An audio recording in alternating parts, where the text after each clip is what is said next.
Hello friends, मैं अभी मौर्य आप लोगों का एक बार पुनः स्वागत करता हूं अपने इस YouTube फैमिली में। आज की क्लास में हमने जो अध्ययन करने वाले हैं वो अध्ययन करेंगे इतिहास के पन्नों के श्रृंखला में ही।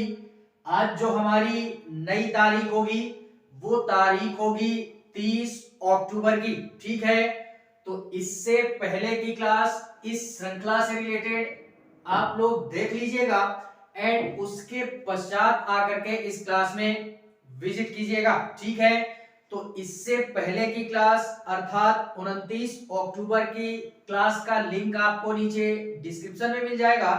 आप वहां से जाकर के सहजता पूर्वक पहले उस क्लास को अटेंड कर लीजिएगा एंड उसके बाद आकर के इस क्लास में विजिट कीजिएगा। ठीक है, तो आज जो हम फिलहाल में अध्ययन करने वाले हैं वो अध्ययन करेंगे 30 अक्टूबर के इतिहास पे, जो कि देश और दुनिया से जुड़ी हुई कुछ ऐसी महत्वपूर्ण घटनाएं होंगी जो कि हमेशा और हमेशा के लिए 30 अक्टूबर के तारीख में दर्ज होकर के रह गई। और 30 अक्टूबर बाकायदा ये कहता है कि आज के दिन जितनी भी सारी घटनाएं हमारी घटित होती हैं देश और दुनिया के अंतर्गत, उनको बाकायदा मैं अर्थात 30 तारीख प्रमाणित करता हूं। ठीक है, तो नजर डालते हैं आज के इतिहास पे अर्थात 30 अक्टूबर के इतिहास पे। 30 अक्टूबर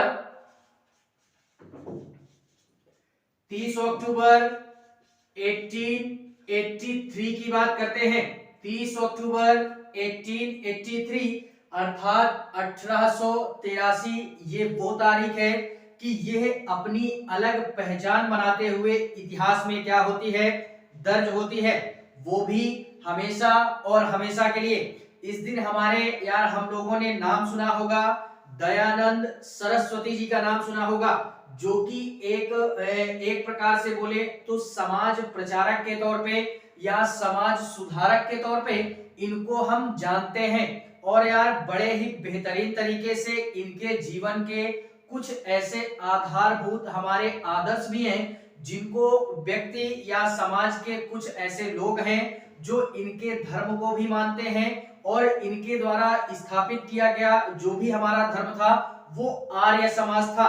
हम लोग इस नाम से भी क्या होंगे, परिचित होंगे। इन्होंने आर्य समाज की स्थापना की थी और सर्वप्रथम आर्य समाज की स्थापना इन्होंने कहां पे की, तो वो मुंबई के अंतर्गत की। और इनके द्वारा ये बोला गया कि जो भी हमारा ये आर्य समाज है इसकी स्थापना का महज केवल और केवल एक ही उद्देश्य था, वो था हमारा आर्यावर्त की स्वतंत्रता या भारत की स्वतंत्रता के लिए। ठीक है, और इनका एक उद्देश्य और था आर्य समाज को स्थापित करने का।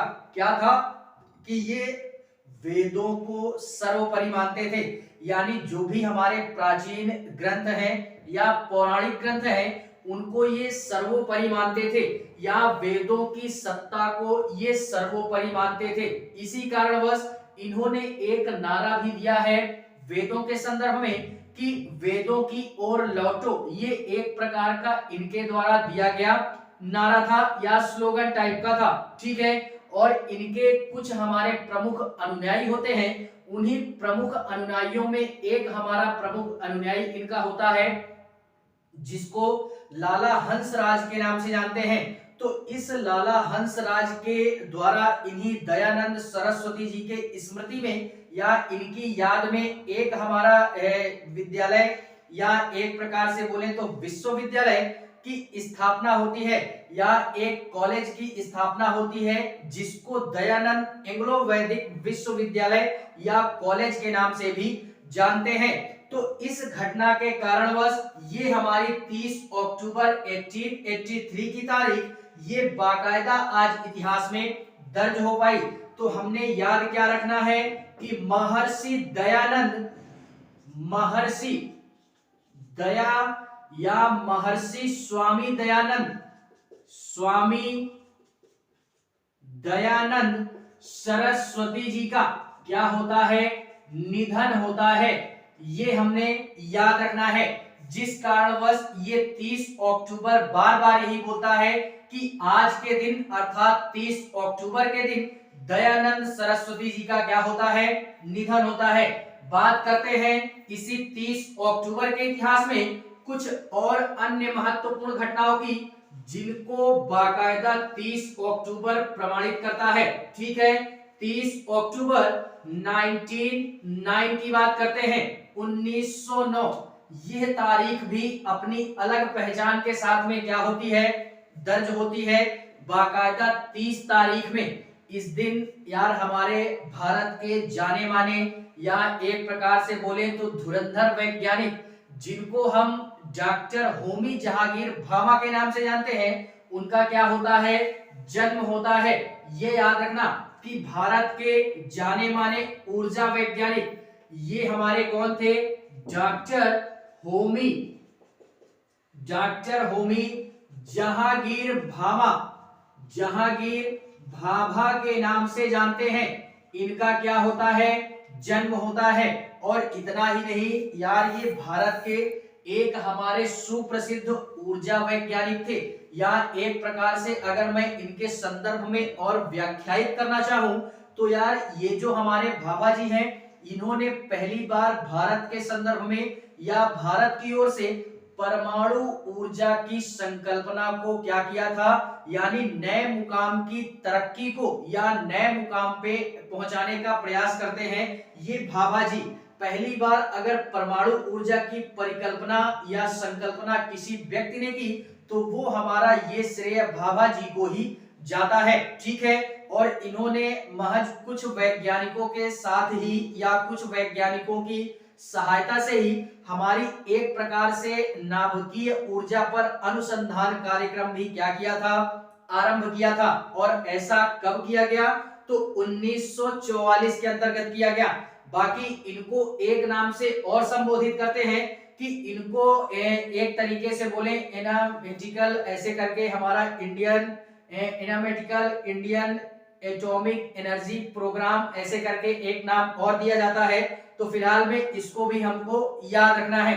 ठीक है, एंड इसी के पश्चात में इन्होंने एक हमारे संस्थान की भी स्थापना करते हैं, जिसको हम TIFR के नाम से जानते हैं। और इस स्थापना का जो श्रेय जाता है वो भाभा को ही जाता है।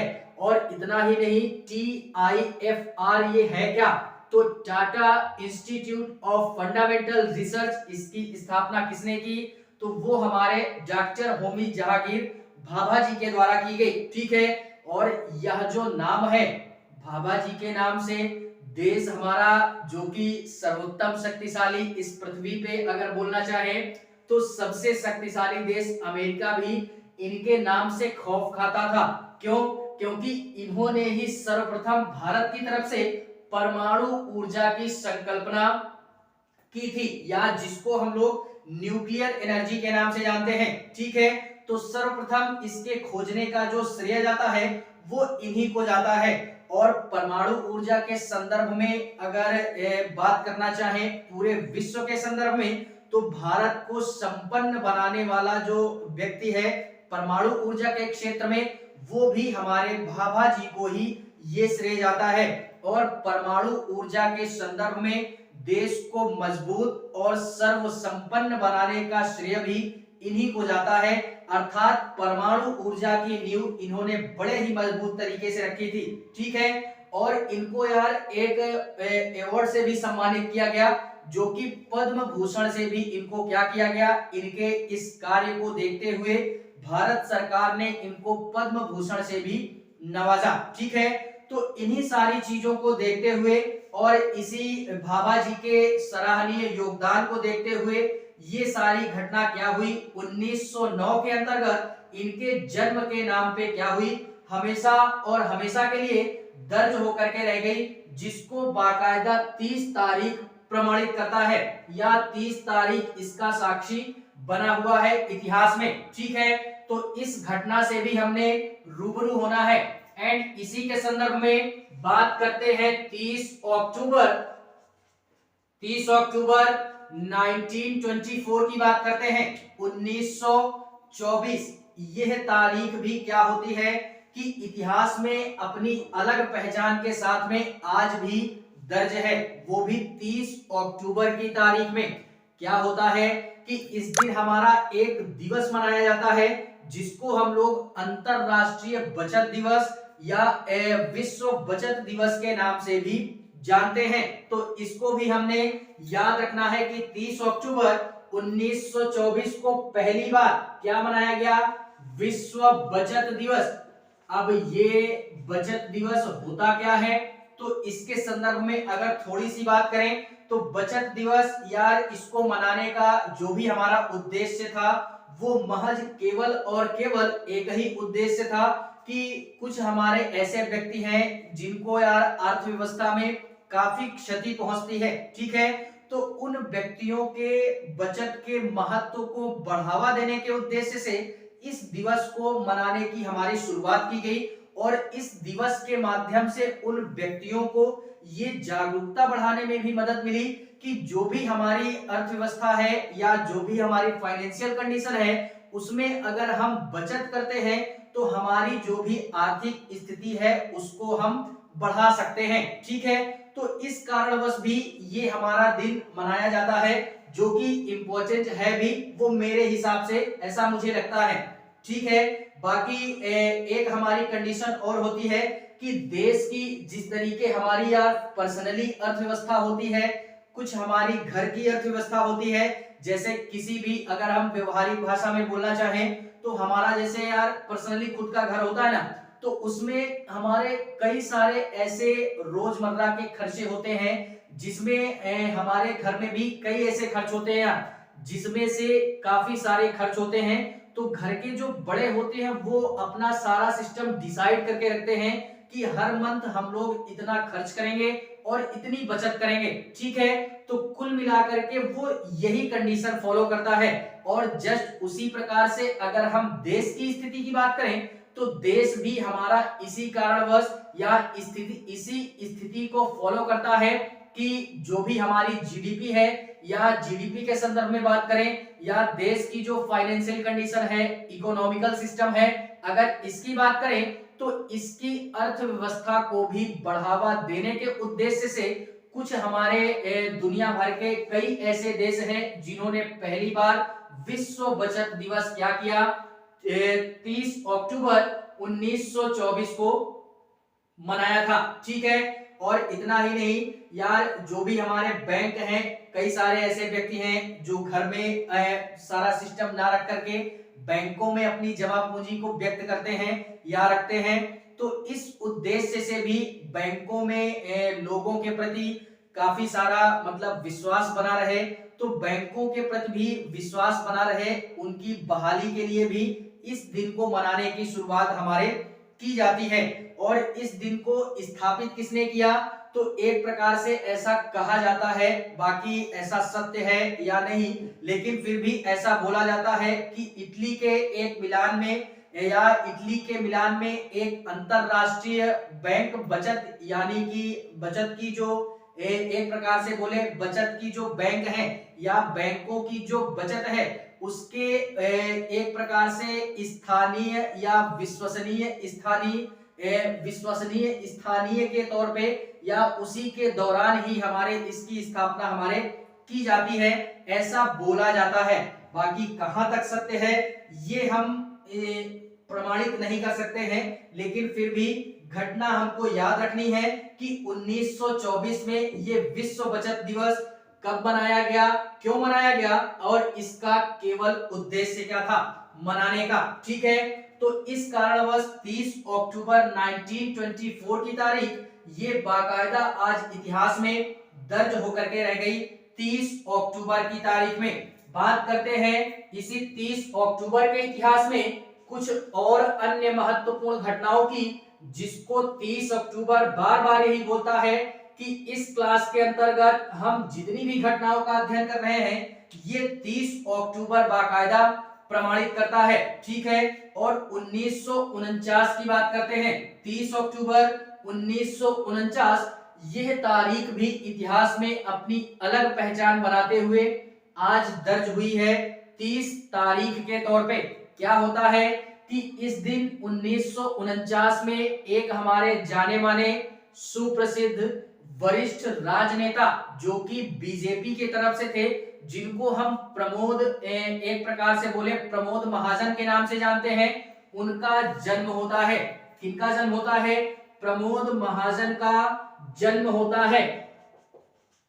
प्रमोद महाजन का जन्म होता है। ये कौन थे? तो ये बीजेपी के अर्थात भारतीय जनता पार्टी के एक वरिष्ठ राजनेता के तौर पे इनकी गिनती की जाती है। और इतना ही नहीं यार, इनके संदर्भ में इतना पर्याप्त है। क्यों?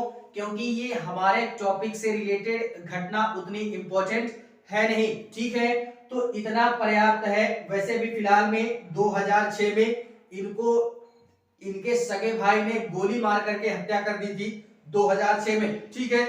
और इतना ही नहीं, उनके भाई का क्या नाम था? तो इनके भाई का नाम था हमारा, वो भी हमारे महाजन करके ही आते हैं, ये प्रमोद महाजन, और इनके भाई भी एक महाजन करके ही थे, टाइटल महाजन था, एग्जैक्ट नाम थोड़ा सा याद नहीं आ रहा, लेकिन फिर भी 2006 में उनके द्वारा इनको गोली मार करके हत्या कर दी जाती है। इस कारणवश 1949 की तारीख ये बाकायदा महाजन जी के जन्म के नाम पे क्या हुई? दर्ज होकर के रह गई।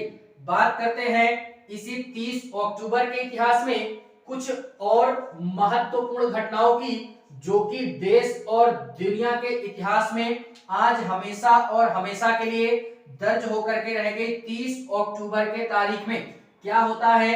30 अक्टूबर 1959 की तारीख भी इतिहास में आज अपनी अलग पहचान के साथ में क्या है? दर्ज है। इस दिन हमारा देश का पहला 5 स्टार होटल, उसकी उद्घाटन होता है। ये भी याद रखना है, थोड़ा सा इंटरेस्टिंग फैक्ट है, लेकिन याद रखना है, देश का पहला 5 स्टार होटल यानी 5 सितारा होटल, इसकी क्या होती है? उद्घाटन होता है। इससे पहले इंडिया के अंतर्गत 1959 के पहले किसी भी प्रकार का 5 स्टार होटल या 5 सितारा हॉस्टल नहीं था, ठीक है। इसका उद्घाटन 1949 में पंडित जवाहरलाल नेहरू ने 1959 में पंडित जवाहरलाल नेहरू जी के द्वारा किया गया था, ठीक है। तो इसको भी हमने याद रखना है। और इस होटल का नाम क्या था? तो उसको हम अशोक के नाम से जानते हैं। और इतना ही नहीं, हमारे यूनेस्को एक प्रकार से बोला जाता है कि यूनेस्को फोरम की समिट के लिए हमारा इस समय तक किसी भी प्रकार का 5 सितारा होटल नहीं था इंडिया में, जिस कारणवश पंडित जवाहरलाल नेहरू जी को आवश्यकता पड़ी, तो इन्होंने इस 5 सितारा होटल अर्थात 5 स्टार होटल की स्थापना की या निर्माण करवा करके रख दिया, ठीक है, अपने शासनकाल के दौरान में। और इतना ही नहीं, ये इसी कारणवश 30 अक्टूबर 1959 की तारीख ये बाकायदा अशोक 5 स्टार होटल के नाम पे आज दर्ज होकर के रह गई। देश का पहला होटल था, ये भी याद रखना है। एंड इसी के पश्चात में 30 अक्टूबर 1959 के पश्चात में बात करते हैं, 30 अक्टूबर 1990 की बात करते हैं। 30 अक्टूबर 1990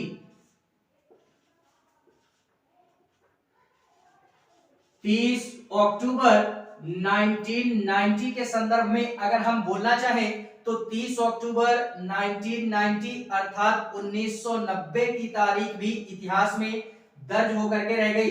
इससे पहले मैं कई बार क्लासों में बोल चुका हूं कि हमें बॉलीवुड की खबरों से थोड़ा सा रूबरू होना है, बाकी उतना इंपॉर्टेंट है नहीं। तो एक हमारे जाने माने एक्टर या एक जाने माने अभिनेत्री जिनको हम लोग एक प्रकार से बोले तो मेहरा टाइप करके उनका नाम आता है, उनका क्या होता है? 1990 में मुंबई में निधन होता है। इसको भी हमने याद रखना है, मुंबई में निधन होता है।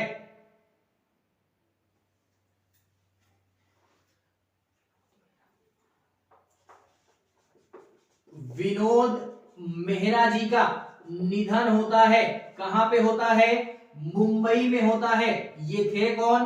तो बॉलीवुड इंडस्ट्री के जाना माना चेहरा है हमारा 90 के दशक का, ठीक है। तो इनका भी निधन होता है और फिलहाल में इन्होंने 100 से भी अधिक फिल्मों में काम किया है, ठीक है। और अपने समय के ये एक शानदार अभिनेत्री के तौर पे लोगों के दिलों में जगह बना पाए और आज भी लोग इनको काफी हद तक पसंद भी करते हैं, ऐसा मेरा मानना है। ठीक है, तो इनके निधन के तौर पे 30 अक्टूबर 1990 की तारीख ये विनोद मेहरा जी के निधन के तौर पे इतिहास में क्या हुई, दर्ज हो पाई, जो कि बॉलीवुड का एक जाना माना चेहरा है, यानी हिंदी फिल्म इंडस्ट्री का जाना माना चेहरा है हमारा। इसी के पश्चात में बात करते हैं 30 अक्टूबर 2013 की बात करते हैं। 30 अक्टूबर 2013 की तारीख भी क्या है, इतिहास में दर्ज हो पाई। इस दिन क्या होता है कि हमारा तेलंगाना में, यानी तेलंगाना के महबूब नगर में एक हमारी बस में आग लग जाती है, जिससे यार इस बस के सारे यात्री अर्थात 40 से भी अधिक यात्री उनकी तात्कालिक मृत्यु होती है। लगातार इतने लोगों की असामयिक मृत्यु होने के कारण ये तारीख हमारी तेलंगाना के इतिहास में क्या हुई, हमेशा और हमेशा के लिए दर्ज होकर के रह गई, जिसको 30 अक्टूबर बाकायदा प्रमाणित करता है। ठीक है, और ये जो बस है ऐसा बोला जाता है कि ये हमारा बेंगलुरु से हैदराबाद जा रही होती है, जिसमें ये थोड़ा सा कुछ भी ऐसा बोल सकते हैं या ऐसा कहानी में बताते हैं लोग। इस घटना को कहां तक सत्य माना गया है, कहां तक असत्य माना गया है, ऐसा फिलहाल में कोई भी व्यक्ति प्रमाणित नहीं कर सका है। लेकिन इस घटना से हमको जितनी जानकारी प्राप्त होती है वो यही प्राप्त होती है कि बेंगलुरु से हैदराबाद जाने वाली बस एक पुलिया से टकरा जाती है, जिसमें इसके डीजल टैंक में आग लगती है और लगातार तात्कालिक समय में असमय 44 लोगों की मृत्यु हो जाती है। ठीक है, तो इस कारणवश 30 अक्टूबर 2013 की तारीख तेलंगाना के इतिहास में हमेशा और हमेशा के लिए दर्ज होकर के रह गई। इसी में थोड़ी सी 30 अक्टूबर के संदर्भ में एक घटना और याद रखते हैं कि एक हमारा सीरियल बम ब्लास्ट और होता है, जो कि असम में होता है। 30 अक्टूबर की तारीख में एक घटना और याद रखना हमने कि असम के गुवाहाटी में, यानी असम में एक हमारा बम ब्लास्ट होता है या सीरियल बम ब्लास्ट होता है, और ऐसे बम ब्लास्ट कम से कम 14 बम ब्लास्ट होते हैं एक ही दिन में। 14 बम ब्लास्ट यार बड़ी एक तरीके से बोले तो दुर्मम घटना हो सकती है और बड़ी ही निर्मम घटना थी कि एक ही शहर में 14 सीरियल ब्लास्ट, ये मायने रखता है घटना हमारा। ठीक है, इसी कारणवश ये 30 अक्टूबर का जो इतिहास है ये आसाम के इतिहास में क्या हुआ, दर्ज होकर के रह गया। और जो भी हमारे आतंकी थे या जो भी हमारे आतंकवादी थे, उन्हीं के द्वारा ये अंजाम दिया गया और उन्होंने यार ज्यादातर भीड़ भाड़ वाले इलाकों को ही चुना था या अपना निशाना बनाया था। और ऐसा बोला जाता है कि ये जो हमारे बम फटे थे इनको छिपा करके रखा गया था। जैसे फॉर एग्जांपल कुछ हमारे ऐसे स्थान पड़ जाते हैं जहां पे इन बमों को रखा गया था, जैसे कार में छिपा करके रख दिया, ऑटो वगैरह में छिपा करके रख दिया, मोटरसाइकिल वगैरह में छिपा करके रख दिया।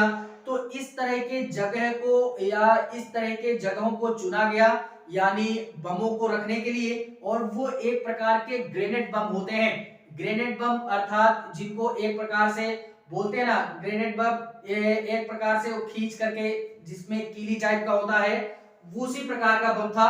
तो उस प्रकार से ये हमारे 14 सीरियल ब्लास्ट होते हैं। और असम के सीजीएम फोर्ट परिसर में, एक प्रकार से बोले तो सीजीएम फोर्ट परिसर में इस तरीके की घटना देखने के लिए मिल जाती है, जिसमें से लगभग ऐसा बोला जाता है कि 60 से 62 लोग या 60 से 66 लोग या इससे भी अधिक लोगों की असामयिक मृत्यु होती है लगातार। ठीक है, इस घटना में। और 200 से 350 लोग इसी समय असामयिक घायल हो जाते हैं। ठीक है, तो इस कारणवश ये 30 अक्टूबर की तारीख में असम का इतिहास में क्या हुआ, ये सीरियल ब्लास्ट इतिहास में दर्ज हो गया। ठीक है, तो ये थी हमारी कुछ ऐसी महत्वपूर्ण घटनाएं जो कि 30 अक्टूबर की तारीख में हमेशा और हमेशा के लिए दर्ज होकर के रह गई। और 30 अक्टूबर बाकायदा प्रमाणित करता है कि इस क्लास के अंतर्गत हम जितनी भी घटनाओं का जिक्र कर चुके हैं अभी तक शुरू से लेकर के लास्ट तक में, इनको मैं अर्थात 30 अक्टूबर बाकायदा प्रमाणित करता हूं कि आज की तारीख में ही इन सारी घटनाओं को क्या किया गया, अंजाम दिया गया। तभी ये घटनाएं हमारी क्या होती है, इतिहास में दर्ज होती है। ठीक है, तो ये अर्थात मैं 30 अक्टूबर बोल रहा हूं और बाकायदा प्रमाणित करता हूं। ठीक है, तो क्लास अगर अच्छी लगे तो लाइक करें, कमेंट करें और हाँ, चैनल को सब्सक्राइब जरूर करें। बाकी मिलते हैं इसी इतिहास के पन्नों की श्रृंखला में किसी नए दिन के इतिहास पे। तब तक के लिए जय हिंद।